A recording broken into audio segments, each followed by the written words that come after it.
Welcome to Kirsten's miniature coffee roastery. I'm about to roast up your Sumatra Lake Toba 19 plus Eulos.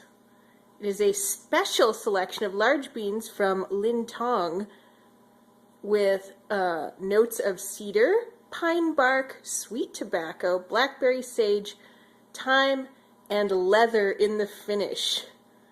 Now, I got this coffee because it said leather, and I was like, can that be good? I had to find out. But since it was a small buy, I ended up buying the maximum amount, and I was really glad because I really like this coffee. So we're going to get to roasting your coffee. So down here is the timer, and here are the little beans. They're pretty heavy because they're full of water, so it's going to take a little bit for them to dry out enough to start popping, but then they'll start popping around like a popcorn popper. And the air is coming up through the bottom there, and then up here is where it touches the chaff.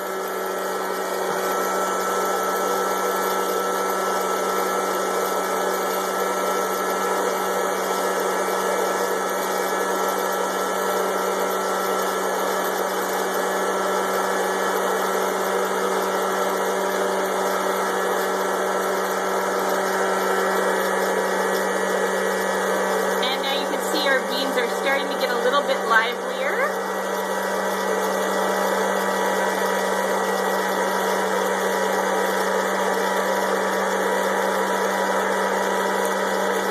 Oh, and we're starting to hear some cracking.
Part where I break away to the freezer, where I have my cold tray that I dump the beans on to stop them from cooking.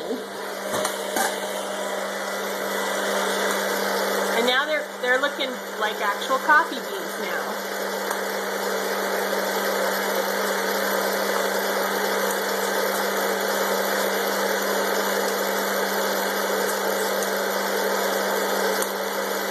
These do well with a pretty dark roast, from Full City to Vienna, which are listed on Sweet Maria's what those mean.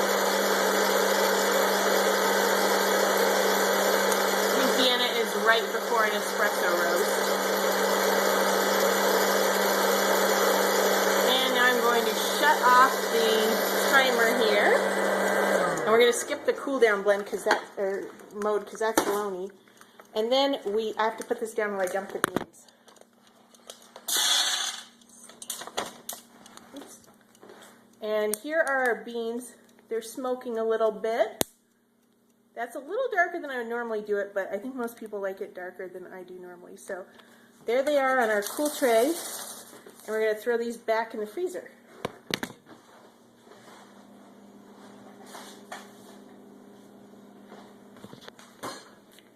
And in here's our chaff basket.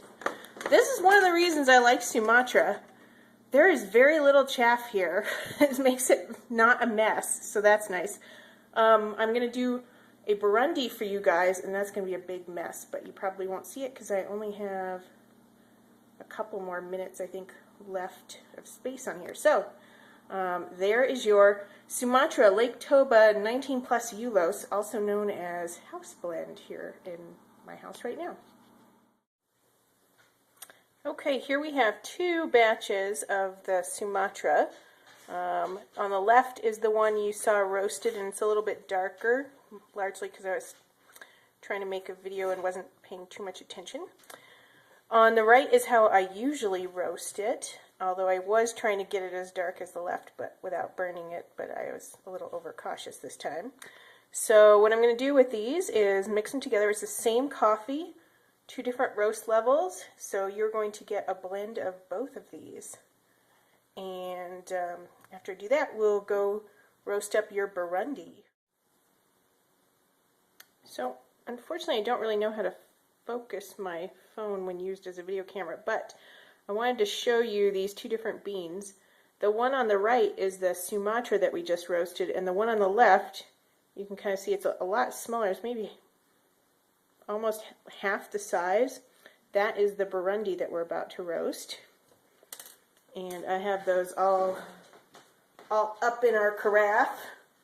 And you might hear some pepper noise off to the side. We have a new bowl since I broke her bowl by heating it on the stove on high instead of the tea kettle this morning. But here's our Burundi, and let's go ahead and start roasting that.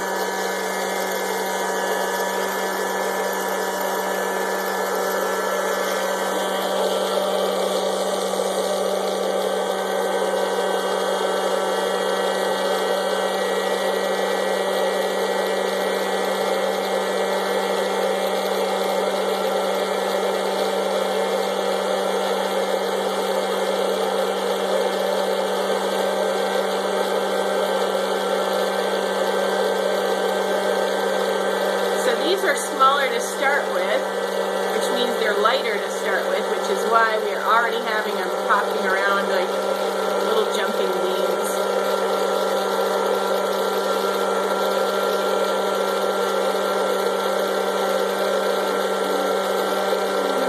No, I know you want to walk. Let me finish this.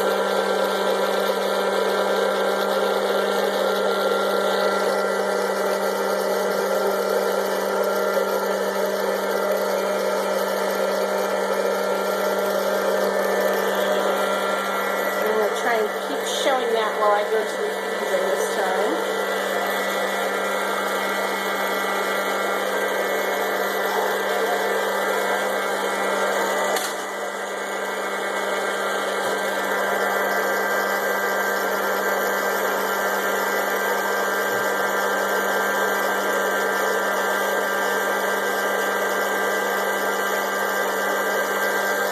Oh, and I was going to give you the notes on the Burundi.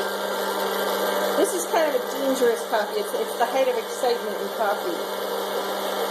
This is a Burundi Pr0n Maruri Hill. I think that all refers to the region and the name of the farm.